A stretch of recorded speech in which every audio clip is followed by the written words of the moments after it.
Leo, hello there, my beautiful friends. We're going to do your general tarot reading for mid-March 2025. Thank you so much for joining me today. You know, I appreciate each and every single one of you. So let's get right down to business as always and start you off with an oracle card here, just so we could dip our toes in the energy and see what's happening for the lovely Leo collective. Hope you're all doing fabulous and fantastic, my friends. Let's get it going here. My guide, spirit team, talk to me. What do we got for these beautiful Leos here in mid-March?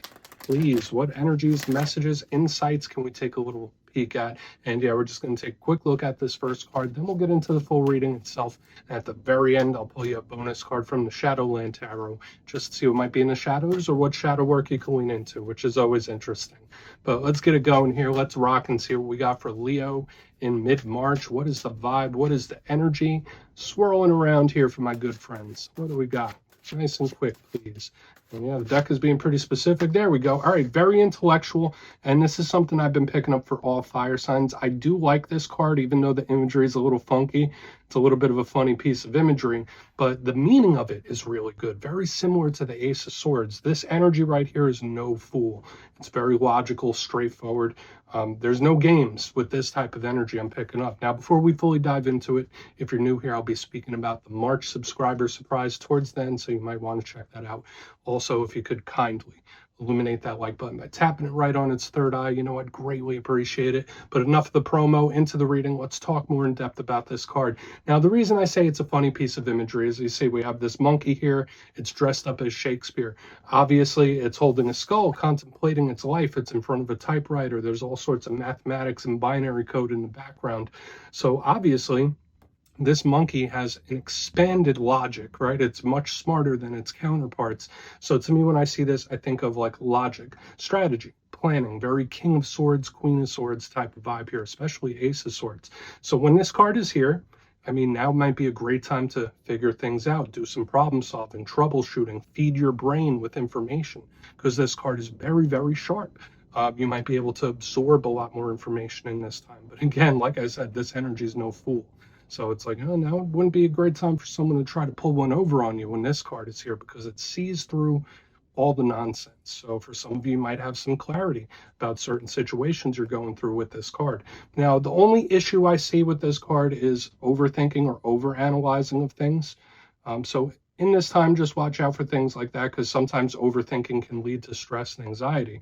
But to me, I feel like this is logical, it's smart, it's intelligent, and we like it. So we're just going to leave him over there. He could keep contemplating his life. Let's get into tarot. And yeah, I always say the first card here doesn't make or break the reading. It's just a little footnote. So let's get you 3 tarot cards in the upright. Then we'll get into that intuitive juiciness. Shuffle it up one time here for the beautiful Leos. Let's see what we got. Guides. And while we get this deck shuffled up and ready to go, let's talk about last week's reading. It was titled A Big Shakeup. So even if something hasn't recently changed for you, just watch the energy over the next couple weeks, because that's how it felt to me, like something doing a 180. So whether that was your feelings about something, your emotions about something, or a situation in general, it just felt like a big shakeup or a switch up. So we're going to see what shows up for you this week. As you know, energy is very fluid, never set in stone, so only take this how it hits for you, because we could be seeing your vibe or somebody else's, right? Let's get it going. 3 cards for the lovely Leos. What is happening in mid-March for my good friends? I mean, your readings have been super unique lately. Usually your readings are. Okay, so we do have the 8 of Cups in position number 1. The energy's on the move. It's on the go. That doesn't necessarily have to be a bad thing. But yeah, whenever I see the 8 of Cups, it's like, okay, you know what? This energy's going somewhere. What are you doing? What are you up to? Where are you headed? Let's get a couple more. What do we have here for Leo, please? And now it's not. Okay, it's like stop, go. It's like I'm going, maybe not. There could be a second guessing going on with somebody you're connected to as well. I'm already getting a lot of information. Let's get one more card out here, then we'll start piecing it all together. What do we got? Thank you. All right. So you are going to have a bonus this week, because these 2 cards popped out together. On the back end here, we do have the 3 of Cups. Yeah, watch out for group dynamics. This could be an odd group dynamic. And we also have the Emperor. So that's a very complementary energy to to the Leos. So we will talk about this. Yeah, so elementally, I like what we got going on. Let's go through. I'll give you some of the classical meanings and archetypes. Then we'll get into that juicy, intuitive stuff. But at first look, first glance, as I mentioned, I like to look at the elements first. And for the main part of the spread, it's all water and earth. Now, usually when we combine earth and water, that does represent potential. It could represent abundance. Usually it's one of the more nice, smooth flowing energies, but the energy on the front here does feel a little choppy, so we're going to have to watch out for that. It's like we have a little bit of a mixed bag going on. Water represents the realm of feelings, emotion, creativity, so your emotions might be a little spiky, more so than normal, but the pentacles, that's earth, that's abundance, that's money matters, and it's grounded. So it's like we have this interesting ebb and flow of the energy. Let's go through piece by piece and really start to build it out, though. So position number one, we are starting with the Eight of Cups. And as I mentioned, we see this individual, they're walking away from those 8 cups, right? So of course, sometimes this can represent walking away from something, giving up on something. It could sometimes represent endings. So we'll look into this further, but it's going. Now, it could be moving towards something as opposed to going away, because often I see this card, it could be something returning or coming back around, whether a situation or an individual. So we really need to pull more detail from it. The good thing about this card, it's on to bigger and better things. So for a lot of Leos, just know, I mean, whatever situations you're dealing with now, there's more to come, or there's bigger and better things coming up for you, which could be really nice. A big issue with the Eight of Cups, though, sometimes it could represent abandonment or leaving something behind. So I'm not sure if you're dealing with feelings of that, or you could be getting frustrated to the point with something where it's like, yeah, no, I'm just walking away from it. So we'll take a look at it. The energy is moving, the energy is going. So I like when we start a reading off with an action card. That's usually a good thing, especially for us fire signs. But the interesting thing that we have going on is right next to it, we have the complete, total opposite. Different type of energy with the Nine of Pentacles. So we see this lovely lady, she's holding her pet bird, and I dropped it, so you're going to get a blooper reel this week. Let's pick it up. She's holding her pet bird. Let me fix myself. And she's surrounded by all these pentacles, so she's grounded, she's happy, she's secure. In regards to earth energy, it could represent money, earthly abundance. It could represent home and family, career. So for a lot of you, there might be a sense of stability coming into those areas of life, and that would be a good thing. I really like the Nine of Pentacles mostly because, again, it's filled with blessings. It's really nice. Now, this could also represent a feeling of independence where it's like, all right, I don't need any assistance. I'm going to do it on my own. Or I don't need help. I got this. That's kind of an energy that shows up with this Nine of Pentacles. But the challenging aspect of it, it's not going nowhere. It's very grounded. It's something that's not shifting. It's something that's not changing. Now, that could be good for dependability, but at the same time, it's like, we're going? No, we're not. I'm doing this? No, I'm not. So I'm getting this vibe of somebody possibly second guessing, okay? So just know in this time, regardless of what it is you might be dealing with, there could be second guessing of certain things. So we'll see what's up with her. This could be really good, especially since the Eight of Cups is moving towards it. So like I said, there might be something good coming in. Now on to the very back end, we have the Three of Cups. Beautiful energy. You see those people, they're celebrating, they got their cups raised. Usually this is a card of wins and victories to me. It's happiness, it's merriment, it's joyousness. So this is a really nice card most of the time. Now, all threes in tarot represent group dynamics. So again, whether it's coworkers, friends, family members, there could be somebody in your circle that we might want to take a closer look at when this card is here. Or they could be going through something major when the Three of Cups is in the mix. Now, it is usually good. The challenge comes in with the Three of Cups. It could be too much of anything is not a good thing. This could be a card of overindulgence. So whether it is partying it up a little too much or giving someone too much benefit of the doubt, whenever I see this card, it's a little too much. It's like not keeping itself within a boundary. So just watch your boundaries in this time, especially with the Three of Cups, and watch group dynamics for sure. Or it could just be someone in your circle that we want to look at. Now, moving to the very back end with your bonus card, as we get that Three of Cups planted right there, we have the Emperor. That is one of your more compatible energies. This represents the zodiac sign of Aries. So everyone knows Aries and Leo, the energy usually vibes together really well. The Emperor represents a shot caller, the boss of bosses, king of kings, right? Because this Emperor can really control what all the other kings in a tarot deck do. So there could be a situation where it's like, all right, well, Leo, you have the wheel, and if you don't have control of the situation right now, you will at some point. Okay, there could be a situation where you might have more say than you think you do when this card is here. So I do like it. And yeah, the Emperor could also represent divine masculine figures. It could represent authority figures, bosses, things like that. So I want to dive deeper on all of it, Leo. Let's do it. Let's jump in and clarify. Let's get a good shuffle here for Leo gang. What's happening? And God, Spirit Team, what do we got? And yes, this is where I go intuitive with the message, which means I just tell you how it feels to me. So feel free to do further research or rely on your base knowledge of tarot, because as you know, every single reading is about the reader's interpretation, and I'm just giving you mine. Let's go in on that Eight of Cups. And yes, if you're a reader yourself, please feel free to play along. That's why the box is here. If you're feeling any messages you want to give to Leo, you could drop it in the comments. I don't mind at all. All right, let's get this Eight of Cups going here. What do we got? Thank you. Four of Wands. Okay. This is an energy of someone saying, you know what, the grass might be greener. And that's like the energy I'm picking up here. Now, the Four of Wands is the 11-11 card. Usually it's planted. Now, for some of you, if there is something you're like walking away from, if there is something that you're possibly ending or a chapter that's closing out, it might be more difficult than you think. Even if it's like, all right, well, I've done the thing, why is the energy still lingering? Because that's kind of the energy I'm picking up here, where it's like it lingers. So there could be various situations where the energy is lingering. Now, the Four of Wands can also represent omens, synchronicities. Spirit could be trying to tell you, like, hey, Leo, there could be a situation where it's almost done. Like you're almost past this situation. And same could go for cross watchers too. So watch for the important omen, signs, synchronicities from the universe, whether they're dreams or other things. But when I see the Four of Wands, similar to the Three of Cups, it's usually celebratory. It's happy. It's having a damn good time. And it can also represent groups of people. So when I see it underneath the Eight of Cups, it's like, no, I'm heading towards this. That's better. It's somebody who sees the grass as greener elsewhere, for whatever reason. That's like another little side note I'm picking up. But there's this odd little stop, go, push, pull. It's like I'm going, maybe not. So watch out for the second guessing, because I want to see how it shows up throughout the rest of the reading. Normally when someone does a lot of second guessing, they don't want to make a mistake of some sort. So I don't want to say it just yet. Let's keep moving. I'm already getting little intuitions, but let's see what the Nine of Pentacles has. Let's see what the Nine of Pentacles has here for Leo, please.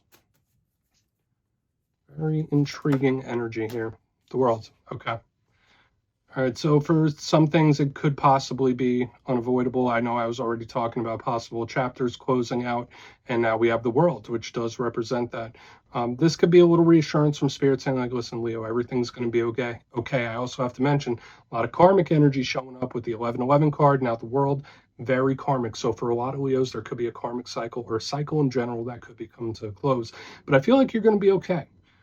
Either way, it's like either energy goes or it stays. Like something's changing, and certain changes are inevitable, right? That's kind of the energy I'm picking up here. It's like, all right, well, you could speed it up, you could make actions, and you can make this happen quicker.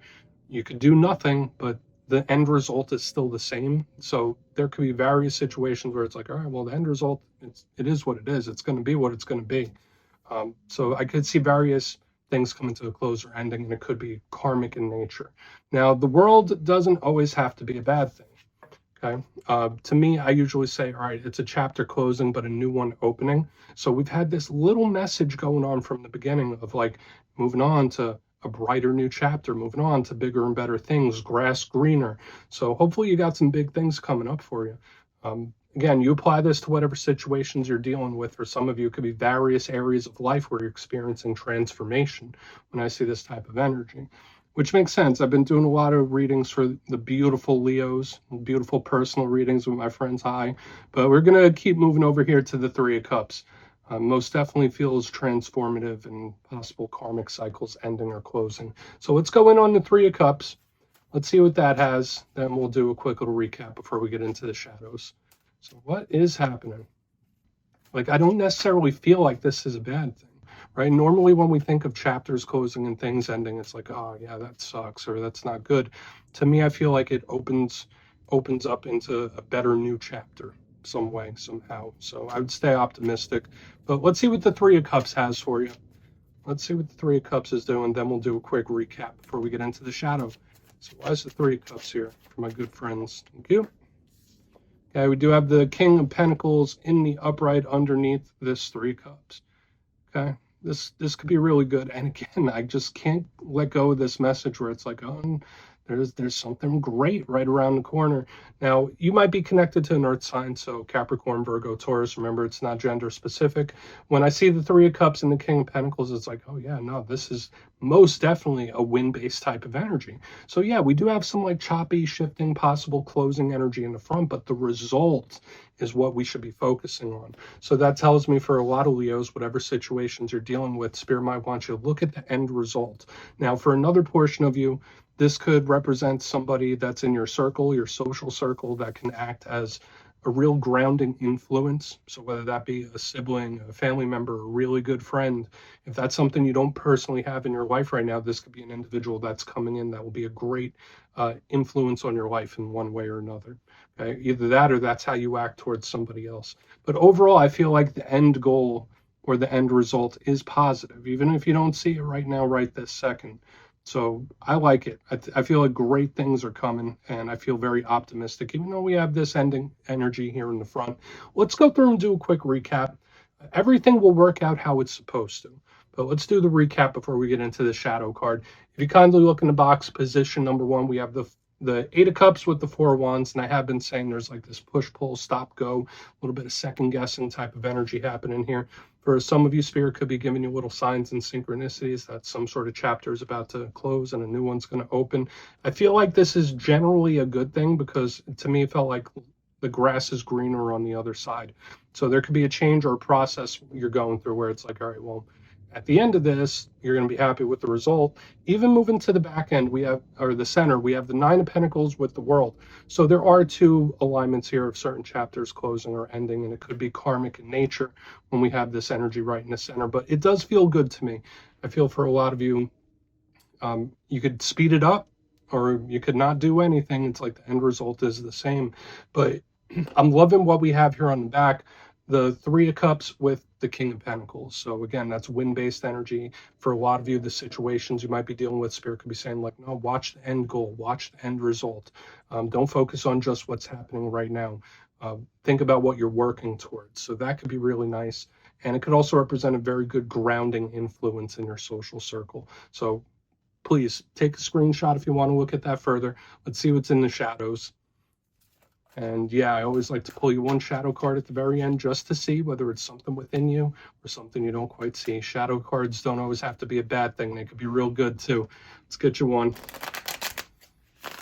And yes, I was like, if you've made it to this point in the reading, please feel free to check out channel memberships. I'll put a link for it in the comments below. It's a beautiful way to support the channel, and I have much love for all my channel members. Okay, let's get this shadow card going. What do we got for the lovely Leos? Oh, okay. That popped out real quick. All right, cool. So we have the Seven of Cups showing up in the shadows. Now, it does link to kind of what we saw here in the very beginning, where we had like this really strong mental action. The Seven of Cups is the exact same type of thing, except it's a little more imaginative. So for a lot of Leos, just know the mind might be a little extra. You might be overanalyzing things or overthinking them sometimes, not saying all the time. But the thing I like about the Seven of Cups as a shadow card, it tells me that you have more options available to you than you think. There are more options and more potential than you even realize with this card, because it is a card of paths. Another thing with this card, just know that your powers of manifesting could be heightened in this time. So try your best to monitor your vibration and your thoughts a little bit, because if you visualize it enough, you can really bring it forth. So I really, really love the Seven of Cups showing up as your shadow card, aside from the little bit of overthinking. Nothing wrong with that from time to time though, right? So yeah, Leo, that's what I have for you this week, my friends. Don't click away just yet though. I'm going to give you the details of the March subscriber surprise. If you would like to book a personal reading with me and get a little glimpse into whatever situations you're dealing with, you can check out my digital calendar on my website, mastermetaphysics.com. The March schedule is up and live, but for the March subscriber surprise, giving away 3 copies of one of my most favorite decks, the Everyday Witches Tarot. So if you'd like to get your name in for this, it's 2 simple things, as always, my friends. First, you must be subscribed, and second, let me know down in the comments, where in this beautiful big world are you from? I'll go first. I'm from New Jersey, and you could just put it down in the comments and you'll be entered to win. And at the end of the month, the winners will be announced in my community tab. As always, my friends, much love, and I'll talk to you soon.